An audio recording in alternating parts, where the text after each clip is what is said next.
Bueno, vamos a ver ahora lo relacionado a la pastoral urbana en el documento de Puebla, que como decíamos al principio se celebró en el año de 1979. En general, se puede decir que el documento de Puebla ubica el tema ya más en concreto de la pastoral en la ciudad dentro del tema de la cultura. Justamente el documento habla en general de la cultura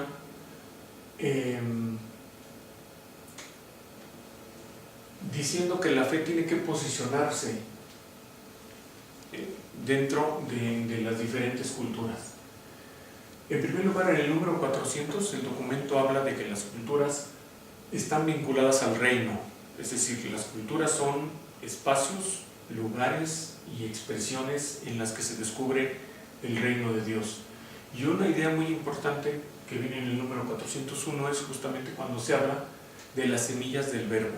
Es decir, Dios se hace presente de una manera inicial, de una manera seminal dentro de la cultura. Y aquí nos habla el documento de esa necesidad de descubrir esas semillas del verbo que pueden, con la acción organizada de la iglesia, con la pastoral y con la teología, pueden germinar y crecer hasta ser, como dicen algunos, árboles o bosques donde se hable ya de un modo más concreto de la presencia de Dios en la historia. El documento de Puebla utiliza un término muy interesante al hablar de la inculturación en el número 404, y es justamente el del trasvasamiento. El documento habla del trasvasamiento del Evangelio al lenguaje y símbolos de la cultura. Y esto va a ser importante cuando se hable de la evangelización en la cultura urbana, porque el documento de Puebla da la entrada con este término de trasvasamiento, justamente de este ejercicio que algunos dicen que es de continuidad y discontinuidad que implica la evangelización, es decir, pasar el mensaje de una cultura que vendría siendo como un recipiente a otra. Entonces eso va a tener diferentes implicaciones, pero ese término va a ser muy importante para lo que después se va a tratar en concreto de la inculturación.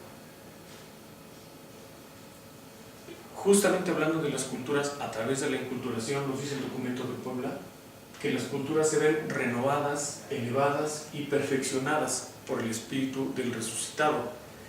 De este modo las culturas vienen a ser no solamente objetos, sino también podríamos decir como sujetos de la evangelización, y entonces la cultura se convierte en un espacio, en un medio de la revelación, y también en un espacio, en un medio para teologizar a las culturas. Y en ese mismo sentido, el documento de Puebla nos habla de que por su Pascua el Señor está presente en la historia y la cultura y se manifiesta en los rostros de los pobres como Cristo sufriente. Esto también es muy interesante porque después esta misma expresión se puede teologizar, se puede hacer pastoral en los diferentes rostros urbanos que vamos a encontrar de manera posterior. Ahora, ya hablando en concreto de la ciudad, el documento de Puebla en el número 429 nos dice que existe una paradoja. La ciudad es un lugar de vivencia humana, es el lugar donde los seres humanos viven, se desarrollan, y la ciudad es un medio que ofrece ese desarrollo, aunque desgraciadamente no siempre este ofrecimiento se cumpla. ¿Cuál es la otra parte de la paradoja? Bueno, que la ciudad también es un lugar inhumano de pecado. En ese sentido, la apreciación del documento de Puebla sobre la ciudad podríamos decir que es una apreciación bastante objetiva, ¿verdad? La ciudad es el lugar de la vivencia humana, es una creación humana y es un lugar donde encontramos a Dios en la historia, pero al mismo tiempo la ciudad es inhumana. en la ciudad hay pecado, es decir, en la ciudad hay injusticias, en la ciudad de su desarrollo, en la ciudad encontramos esos rostros de Cristo sufriente, y eso es importante porque ya el documento de Puebla nos da esta idea de esta paradoja, de esta contradicción. La ciudad puede ser santa, pero al mismo tiempo puede ser pecadora. La ciudad puede ser la Nueva Jerusalén, pero al mismo tiempo puede ser Babilonia, ¿no? La ciudad, el lugar del pecado. Y un aspecto que es importante en el documento de Puebla es el efecto que la ciudad produce en la sociedad. Nos dice el documento de Puebla, trastorna la ciudad modos de vida y estructuras de existencia, como son la familia, la vecindad, el trabajo, la religión y la comunidad cristiana. Y es en la ciudad sobre todo donde se da este proceso de secularización, este proceso a través del cual la vida y el mundo se entienden como algo independiente o separado de Dios. Y eso, ese trastorno, ese trastocamiento, pues es un desafío para la vida y la misión de la Iglesia. Dice también el documento de Puebla en 1432, la civilización urbano-industrial no solo lleva a abolir la religión. Claro, existe esta abolición de la religión, pero no solamente, es decir, no solamente se ve la parte negativa de esta civilización urbano-industrial. Y un aspecto que advierte muy bien el documento de Puebla en relación a los rostros de Cristo sufriente es ese rechazo a crear megalópolis irremediablemente humanas. En ese sentido, pues se afirma que esta creación de ciudades humanas es una tarea de toda la sociedad y una tarea en particular de la misma Iglesia. Y en el 441 ya el documento empieza a hablar en una dimensión más pastoral de esta misión de la Iglesia en la ciudad.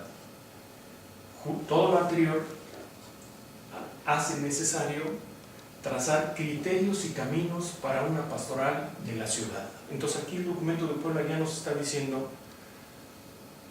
nos está hablando de una especificidad pastoral. Tenemos que trazar criterios y caminos para enfrentar esta realidad urbana en la pastoral de la Iglesia, lo cual pues también tiene un aspecto proyectivo muy interesante.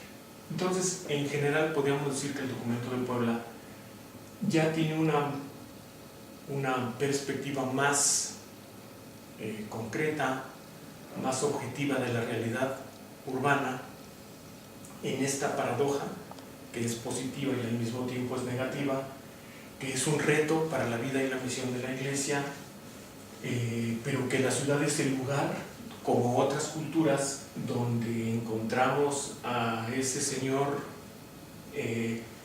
encarnado en la historia, que desafía nuestra pastoral, especialmente en los rostros de Cristo sufriente, y ya habla de una manera clara de la necesidad de buscar nuevos criterios y nuevos caminos para lo que ya llama el documento una pastoral de la ciudad. Entonces, el documento de Puebla ya nos acerca más a lo que posteriormente va a ser una pastoral urbana, que es justamente de lo que estamos hablando.